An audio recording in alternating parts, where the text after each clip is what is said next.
जय भीम जय शिवराय मंडळी. तर आज आहे आपल्या क्रांतीज्योती सावित्रीबाई फुले यांची पुण्यतिथी. तर यांच्या स्मृतीस मी विनम्र अभिवादन करते. तर काय म्हणणार यांच्यासाठी, जेवढंही बोलू तेवढं कमी आहे. जे काय आपण शिक्षण घेतोय, आज स्वतः जाऊन आपण ॲडमिशन करतो. आपल्याला जे फील्ड हवं आहे, आपल्याला ज्याच्यात शिक्षण घ्यायचे, आपण मोकळेपणे जाऊन आपण स्वतः स्वतंत्रपणे जाऊन शिक्षण घेतोय. आपल्याला हवं त्या डिग्री आपण मिळवतोय. ह्या फक्त आणि फक्त आपल्या सावित्रीबाई फुले, ज्योतिराव फुले, डॉक्टर बाबासाहेब आंबेडकर, राजर्षी शाहू महाराज यांचे हे महान जे काही स्त्रिया महापुरुष होऊन गेले यांच्यामुळे.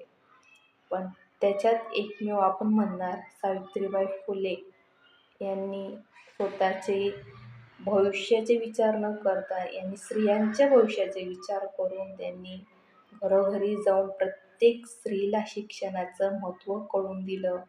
प्रत्येक मुलीला शिक्षणाचं महत्त्व कळून दिलं. त्यांना बाहेर काढलं. त्यांना स्वतः शिक्षण दिलं.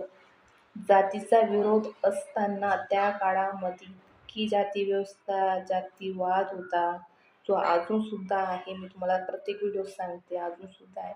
पण त्या काळात एवढा जातीवाद होता की तेव्हा चूल आणि मूल एवढंच बाईचं आयुष्य होतं आणि प्रथांमध्ये आयुष्य होतं. प्रत्येक प्रथा पाळायच्या, घरात बसायचं, चूल आणि मूल सांभाळायचे, परंतु त्यांचं आयुष्य होतं.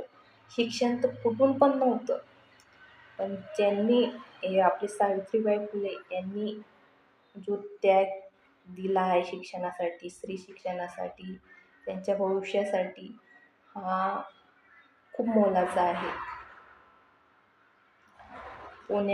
पुण्यामध्ये भिडेवाड्यामध्ये त्यांनी पहिली मुलींची शाळा स्थापन केली 1848 मध्ये.